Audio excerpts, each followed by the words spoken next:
Nah, sekarang kita mulai. Ya Allah, kami ingin berubah, kami ingin beramal soleh, kami sadar bahwa hidup kami ini imannya diikat dengan amal soleh, kami mesti cari bekal ke surga. Terima kasih Engkau berikan titipan dunia. Ada waktu, ada usia, ada kesempatan, ada harta, ada macam-macam. Mulai sekarang kami akan cari bekal untuk akhirat. Dunianya kami kerjakan, kami dapatkan nikmatnya, alhamdulillah kami arahkan untuk kepentingan akhirat. Jadi gini ya, pejuang akhirat itu tidak kehilangan dunia. Jangan salah cara berpikirnya. Jangan salah. Ya, banyak orang sekarang yang keliru. Kalau dia ngejar akhirat, ketinggalan dunia, keliru. Orang akhirat itu kan lebih tinggi. Akhirat lebih tinggi daripada dunia. Jadi kalau dia ngejar akhirat, sudah pasti dapat dunia. Awas, jangan dengarkan orang yang mengatakan kalau Anda belajar Quran, dunia nggak akan dapat. Nggak ada kisahnya ahli Quran kehilangan dunia, nggak ada. Demi Allah saya katakan, ahli Quran nggak ada yang kehilangan dunia. Itu sudah janji Allah. Kalau Anda benar untuk jadi ahli Quran dengan baik, beriman dengan baik, itu sudah jelas semua keterangannya. Nggak usah takut. Ayo yang kuliah ngapalin Quran. Yang kerja, yang ke kantor, yang macam-macam buat program. Sehari one day one ayat sambil berangkat, hafalkan satu ayat, satu ayat, satu ayat. Ayo coba mulai. Supaya ada perbedaan. Begitu Anda pensiun 10 tahun, 20 tahun, Anda pensiun mendapatkan dana pensiun dunia, plus naik status dipensiunkan dalam keadaan hafid Al-Quran. Coba saya tanya pada Anda nih muslim-muslim yang bekerja. Puluhan tahun, berapa tahun Anda bekerja? Berapa yang Anda dapatkan dari akhirat Anda? Silakan cek. Lihat anak-anak kecil yang 4 tahun, 5 tahun hafal Quran. Anda nabung 20 tahun buat haji. Dia cuma belajar Quran 1 tahun, haji besoknya. Dan yang haji bukan cuma dia. Bapaknya ikut, ibunya ikut, temannya ikut, gurunya ikut. Anda bayangkan tuh. Nggak susah kok. Apa yang sulit? Kata Nabi, orang Islam itu pasti kaya. Kaya itu, bagi kita itu bukan sesuatu yang istimewa. Jadi kalau orang muslim kaya sombong, keterlaluan. Belum kenal hadis dia. Ya. Kutiba alaikumus syiyam.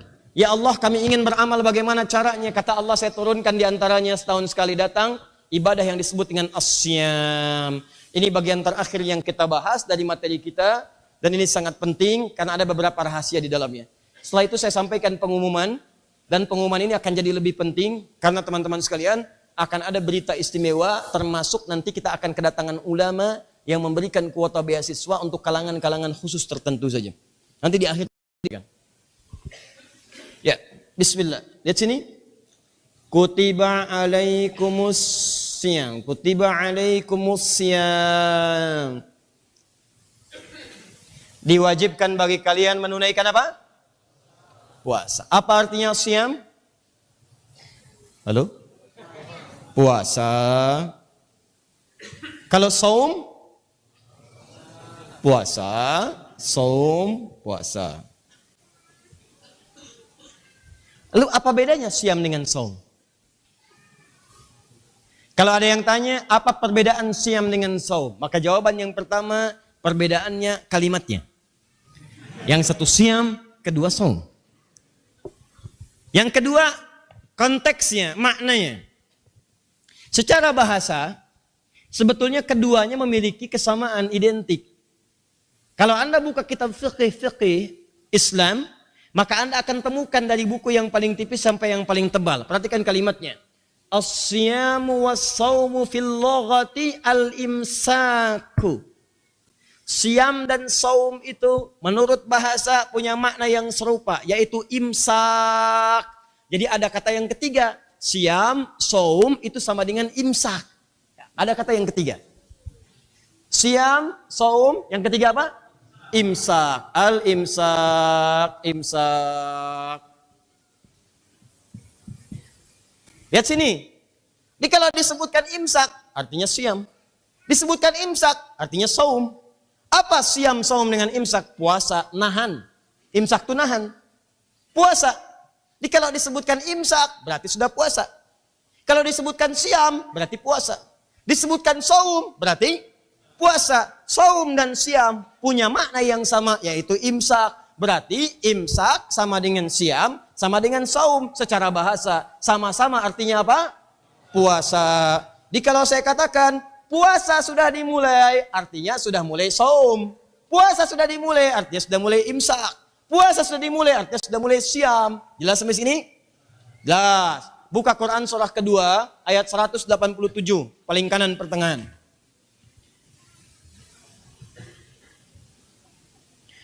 Wa kulu washrabu, paling tengahnya. Tengah-tengah ayat. Wa kulu washrabu hatta yatabayyana lakumul khaytul abyadu minal khaytil aswadi minal fajr. Silahkan kata Allah, makan dan minum senikmatnya, makan minum senikmatnya. Sampai nampak benang putih yang telah menggugurkan benang hitam. Artinya apa? Maksud benang putih di situ fajar. Cahaya fajar sudah membelah kegelapan malam. Itu maksudnya. Seperti cahaya, seperti benang. Belah. Muncul fajar shadiq. Maka fajar muncul. Maka saat fajar itulah dimulai puasa. Maka saat fajar itu dimulai saum. Saat fajar dimulai syam. Saat fajar dimulai imsak. Tanda fajar kadang-kadang karena kita nggak bisa lihat keluar langsung. Ingin cepat mudah maka lihat jam. Nggak kelihatan jam, dengar suara adzan. Allahu Akbar, Allahu Akbar. Waktu fajar muncul, sholat fajar dimulai, sholat subuh kita mulai. Paham? Misal, sekarang subuh jam berapa? 4.42, 4.40, 4.41. Masya Allah. Terjadi perbedaan pendapat tentang waktu sholat subuh. Ya. Ini menunjukkan teman-teman tidak berasal dari daerah yang sama. Tidak berasal dari tempat yang sama. Kalau sekarang di sini 4.40, sebagian 4.41, 4.42. Kita ambil pertengahan misalnya. Misal 4.40 lah. Biar netral, enggak 1, enggak 2 ya.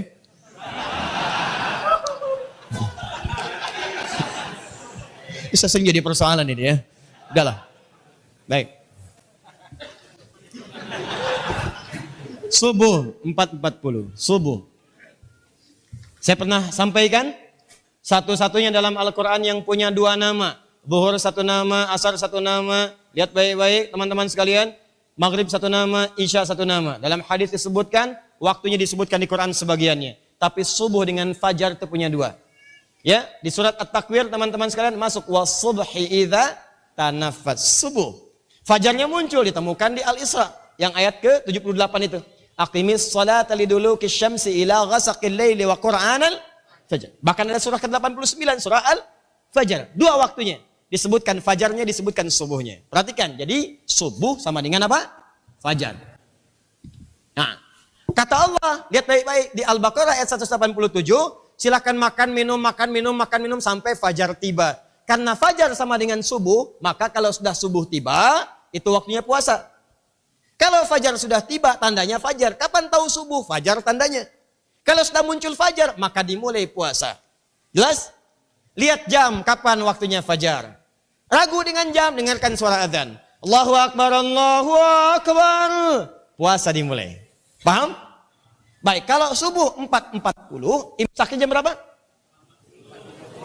4.30. Ya. 4.30 imsak. Ini lihat ke sini ya, Edward. Ya, fokus. Imsak 4.30. Subuh 4.40. Tadi kan kita bahas John di depan. Siam, saum sama dengan imsak. Jadi kalau sudah imsak sama dengan siam. Sami sareng saum. Nama lainnya puasa. Jadi kalau subuhnya jam 4.40, imsaknya jam berapa? 4.40.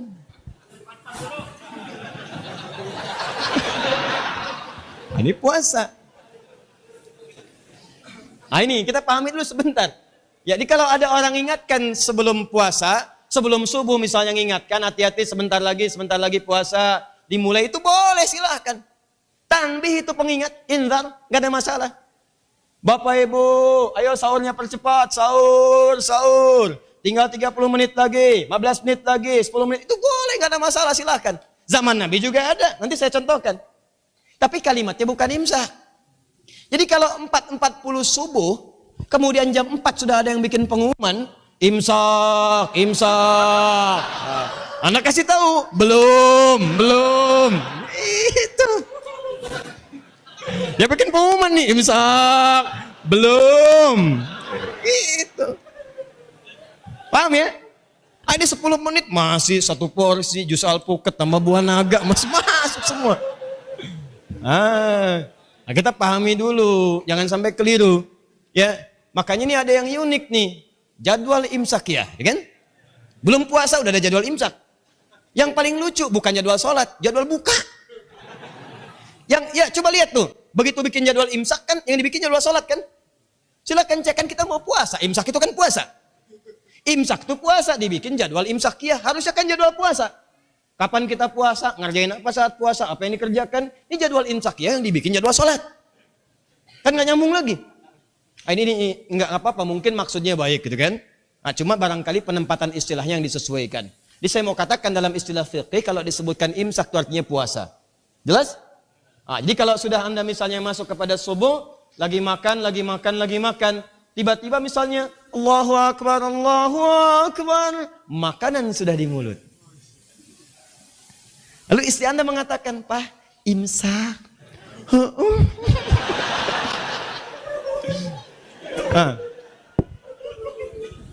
Kira-kira bagaimana solusinya? Saat azan berkumandang, tiba-tiba masih ada makanan di dalam mulut, jus alpukat sudah melambai-lambai belum diminum, dan kita belum tuntaskan. Seperti apa solusinya? Itu yang nanti kita bahas pekan berikutnya. Ya? Nah, nanti kita bahas, itu gampang itu, insya Allah, nggak susah itu, ya, nggak susah. Cuma saya mau selesaikan dulu, itu gampang di Abu Daud ada hadisnya, sederhana sekali, nggak susah. Cuma yang ini saya mau sampaikan dulu, apa perbedaannya kalau ini cuma sekedar nahan. Ini semua yang dinahan disebut imsak, saum. Imsak itu lebih dekat kepada saum, semua yang ditahan. Nahannya disebut dengan imsak, awas hati-hati. Istilah di Arabnya disebut dengan saum namanya. Jadi kalau orang sebut saum, itu artinya nahan, apapun yang ditahan. Lebih umum maknanya. Jadi kalau disebutkan saum, itu maknanya lebih umum, menahan, apapun yang ditahan. Menahan. Misal, saya hari ini mau yang ringan-ringannya yang dimakan. Kerupuk gitu kan? Ya, kemudian ya yang ringan-ringan lah gitu kan, cilok dan sebagainya. Ya, saya makan itu aja. Maka saya disebut saum. Saum. Saya mau nahan dari makan tapi minum aja, maka saya sedang saum. Jadi semua yang ditahan itu apapun jenisnya disebut dengan saum. Jelas? Itu secara umum. Orangnya kalau laki-laki disebut soim. Soim orang yang suka nahan. Ya. Nahan apa aja? Umum, secara umum. Ya, perempuannya tinggal tambah tak di ujungnya. Muslim, muslimah. Mukmin, mukminah. Soim, itu dia. Perempuan yang suka menahan. Laki-laki yang menahan. Soim, perempuannya soimah. Saum. Nah, karena itu dalam Al-Quran ada kalimat saum disematkan kepada ini Maryam alaihissalam. Ketika Maryam kemudian mengandung dan melahirkan seorang bayi yang sangat istimewa, tanpa disentuh laki-laki manapun, tiba-tiba mengandung. Beliau katakan, walam yamsasni bashar, ya Allah saya kan gak pernah disentuh laki-laki manapun. Nah, makanya kalimat Qur'annya disebutkan bintinya, Maryam ibnata Imran. Maryam anak perempuannya Imran. Kalau di Quran disebutkan namanya langsung plus bintinya ke ayahnya langsung atau ke nasabnya, ini menunjukkan peristiwa dimaksud gak akan terjadi lagi pada orang lain di masa depan. Hanya itu saja. Hanya Maryam anak perempuannya Imran yang bisa mengandung melahirkan tanpa disentuh laki-laki manapun. Ingat ya, tidak akan pernah ada Maryam lain termasuk Maryam di masa milenial.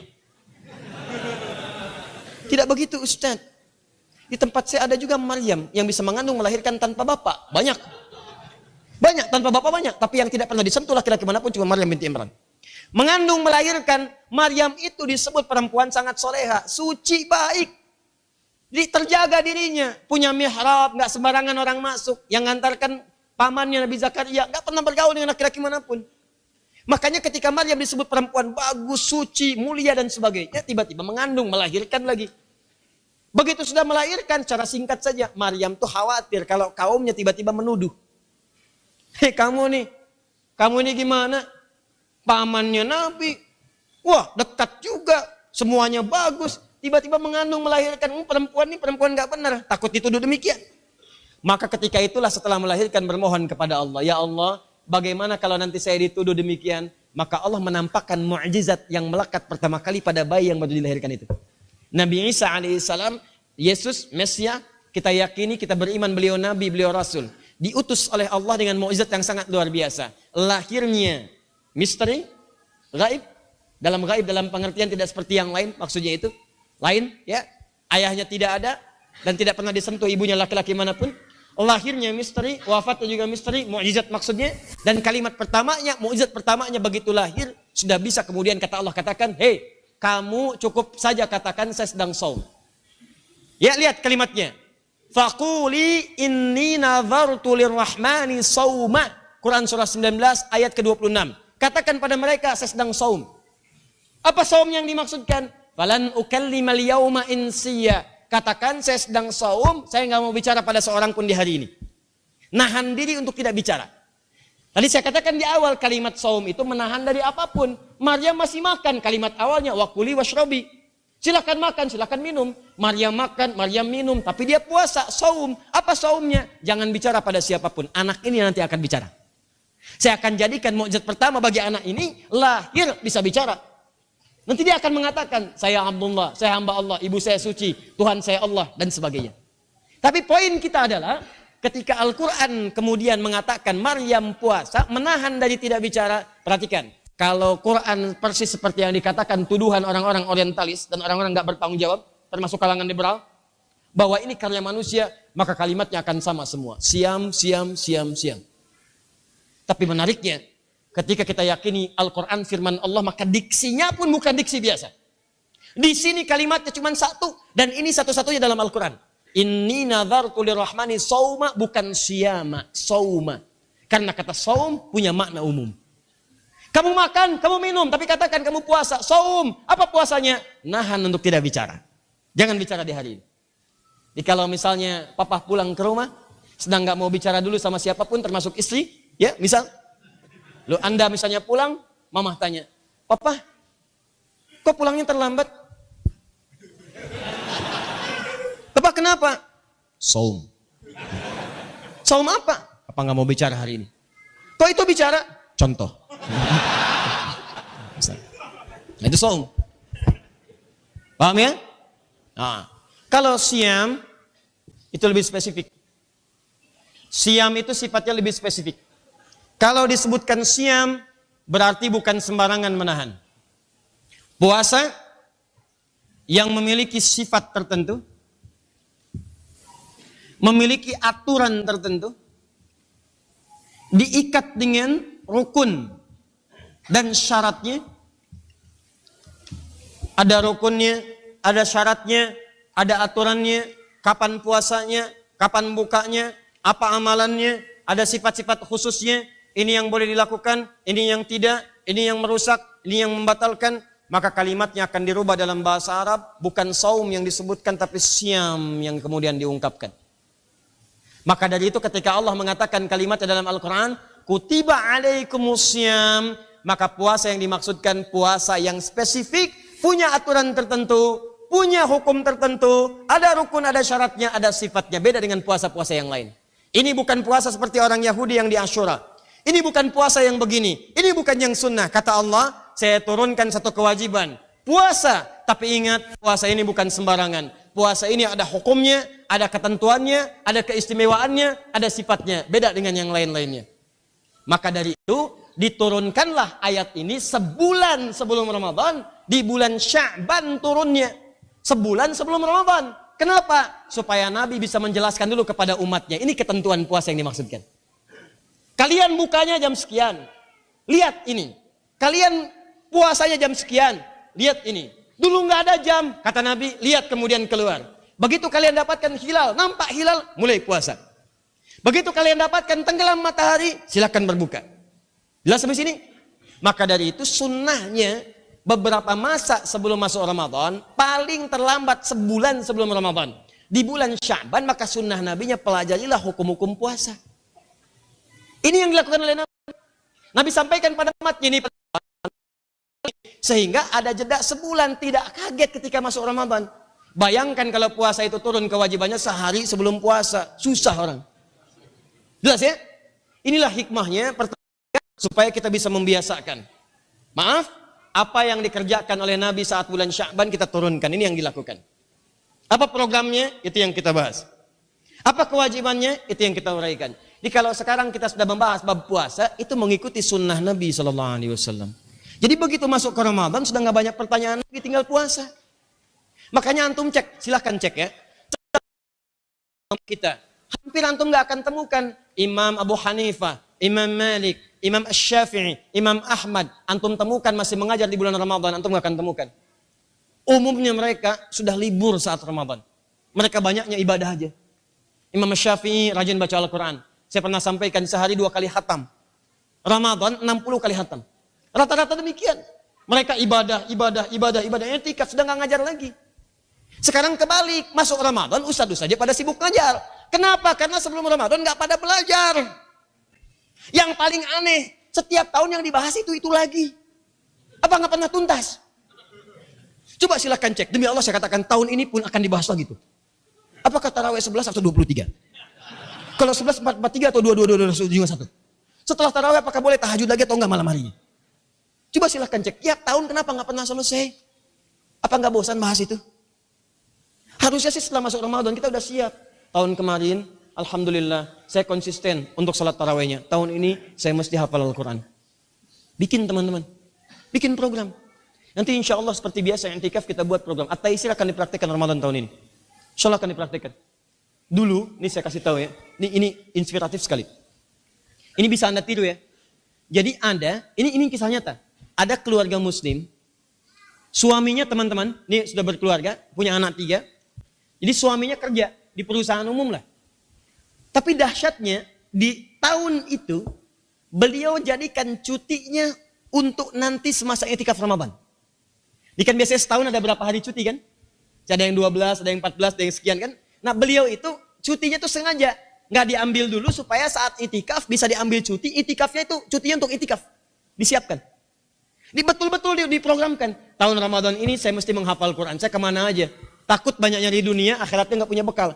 Akhirnya beliau programkan di itikaf itu akan menghafal Quran 3 juz dalam 10 hari. Jadi begitu sudah disiapkan, istrinya motivasi. Papa bismillah, papa bisa kalau bahasa kita lah ya. Itu kan orang Arab, ya orang Kuwait waktu itu. Papa bisa bismillah siapkan. Istrinya menyiapkan. Itu bu, demikian bu.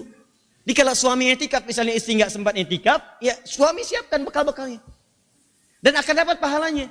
Jadi apa yang istri siapkan untuk suami, dan dia ridha dengan itu, maka semua yang dikerjakan oleh suami, pahalanya istri mendapatkan bagiannya. Demikian di hadis Muslim, dari kisah perempuan Ansar. Jadi kalau ibu siapkan misalnya, siapkan bekalnya, titip segalanya, yang baik-baiknya misalnya, berikan mushafnya. Suami masuk ke masjid, langkah pertama baca doa, ibu dapat pahalanya. Dia salat tahiyatul masjid, ibu dapat pahalanya. Dia niat i'tikaf, ibu dapat pahalanya. Dia menghafal Quran, ibu dapat setiap huruf pahalanya. Masya Allah. Nah, begitu diprogramkan, dia siapkan program. Begitu suaminya berangkat, istrinya pun pengen menghafal juga. Masa suami menghafal, saya tidak? Maka apa yang terjadi? Suaminya kemudian menghafal Quran, dalam masa yang i'tikaf itu punya program. Jadi jelas. Awas, i'tikaf itu bukan tidur, datang, kadang-kadang bahkan pindah kasurnya dibawa dari rumah. Ada yang bawa bantal, i'tikaf bawa bantal, bawa kasur. Aduh, ya Allah, dunia. Ya. Anda bayangkan? Ini enggak. Jadi i'tikaf itu bukan pindah tempat duduk, punya program. Ini program saya 10 hari begini. Dia program menghafal Quran, dia ngapalin. Istrinya sama. Di rumah dia menghafal. Ada satu anak yang masih diberikan ASI, makanya nggak bisa itu i'tikaf. Nggak dipaksakan. Jadi sambil memberikan ASI, menghafal Quran. Kadang-kadang tidur mushaf pasti digenggaman begini. Anda tahu apa yang terjadi? Begitu selesai i'tikaf, suaminya pulang. Menjelang besoknya Id, pulang kemudian, Allahu Akbar. Pulang dengan gembira, wajahnya berbinar, dipanggil istrinya. Kalau kita sayang, alhamdulillah diketok pintunya. Begitu tiba, Masya Allah senangnya, alhamdulillah. Hafidtu talatata ajza. Saya sudah hafal 3 juz. Allahu Akbar. Jadi beliau itu merasa begini, saya kemana aja selama ini? Ternyata saya bisa menghafal 3 juz dalam 10 hari. Saya kasih tahu Anda ya.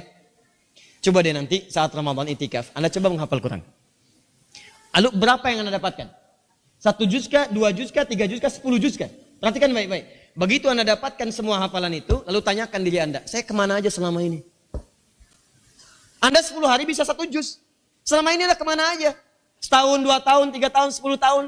Kemampuan Anda itu 10 hari 1 juz. Artinya Anda tinggal butuh berapa hari untuk mendapatkan 30 juz? 300 hari, setahun. Selama ini belasan tahun Anda kemana aja? Kemampuan Anda itu paling minimal 10 hari 1 juz. Selama ini kemana aja teman-teman? Dia bertanya pada diri, ya Allah saya kemana aja selama ini? Ternyata saya bisa hafal. Bisa hafal 10 hari dalam 10 hari 3 juz. Senang. Istrinya mengucapkan selamat. Itu Bu, itu Masya Allah teman-teman di keluarga itu begitu. Kalau ada orang sudah mendapatkan bagian Quran, selamati dia. Doakan, berikan kebahagiaan. Bahagia. Dan istrinya ketika memberikan kebahagiaan, cium tangannya mengucapkan selamat. Dia tidak pernah mengatakan di lisannya bahwa dalam 10 hari itu dia